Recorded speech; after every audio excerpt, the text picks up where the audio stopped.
Robot অলিম্পিয়াডে যে সমস্ত শিক্ষার্থীরা অংশগ্রহণ করছে তাদের বিজ্ঞান, প্রযুক্তি, প্রকৌশল এবং গণিত এই চারটা বিষয়ে জ্ঞান এবং দক্ষতা সবকিছুই বাড়ছে। তারা প্রোগ্রামিং ল্যাঙ্গুয়েজ শিখছে, ডিজাইন করা শিখছে, সবকিছু মিলিয়ে তাদের মাঝে সৃজনশীলতা বিকশিত হচ্ছে। আরেকটা ব্যাপার কিন্তু খুব ইম্পর্টেন্ট, সেটা হচ্ছে তারা যেহেতু দলগতভাবে কাজ করছে, team bonding, leadership, managerial capacity সবকিছুই কিন্তু বৃদ্ধি পাচ্ছে।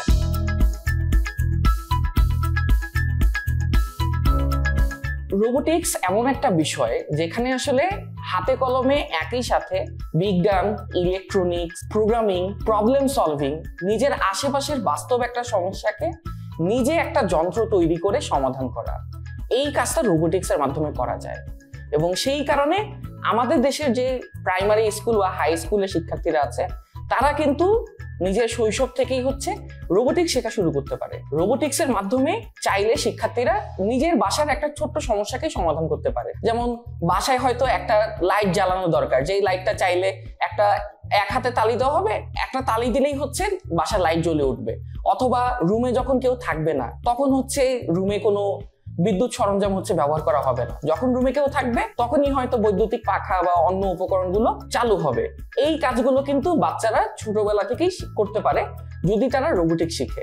আবার চাইলে একটা রোবট বানিয়ে সেই রোবটের মাধ্যমে দৈনন্দিন জীবনে ব্যবহার করা, তাদের স্কুলে ব্যবহার করা, প্রয়োজন অনুযায়ী রাস্তাঘাটে ব্যবহার করা, কৃষিকাজে ব্যবহার করা, এরকম অনেক কিছুই কিন্তু আমাদের শিক্ষার্থীরা করতে পারে এবং সেটা সম্ভব যদি তারা রোবোটিক্স চর্চা করে। বাংলাদেশ রোবট অলিম্পিয়াড 2018 সাল থেকে বাংলাদেশের অনূর্ধ্ব 18 অর্থাৎ শিশুদের জন্য রোবোটিক্সের প্রশিক্ষণ দিয়ে আসছে। এই মুহূর্তে কিন্তু সারা দেশের 64 জেলাতেই আমরা যাচ্ছি, আমাদের দক্ষ প্রশিক্ষক দল গিয়ে স্কুলের এবং কলেজের শিক্ষার্থীদেরকে হাতে কলমে রোবোটিক্সের বেসিকটা দিচ্ছে। এই যে যেমন আমি আমার হাতে যেই জিনিসটা নিয়ে বসে আছি, এরকম জিনিসগুলো আমাদের বাচ্চারাই, আমাদের শিক্ষার্থীরাই তৈরি করতে পারে। এই সকল বিষয়ে তাদেরকে প্রশিক্ষণ দেওয়া হয়। প্লাস আমাদের শিক্ষার্থীরা শুধুমাত্র যে হাতে কলমে রোবোটিক্স শিখে তাই নয়, বাংলাদেশ রোবট অলিম্পিয়াডের বিভিন্ন কর্মশালা, প্রশিক্ষণ ইত্যাদির পর বাংলাদেশে জাতীয় পর্যায়ে বাংলাদেশ রোবট অলিম্পিয়াড আয়োজন করা হয় এবং সেই জাতীয় পর্বে যারা ভালো করে তাদেরকে নিয়ে আরো অধিকতর প্রশিক্ষণ শেষে আন্তর্জাতিক রোবট অলিম্পিয়াডে প্রতি বছরই বাংলাদেশ থেকে একটি দল পাঠানো হয়। 2018 সাল থেকে আমরা এই দল পাঠাচ্ছি আন্তর্জাতিক রোবট অলিম্পিয়াডে।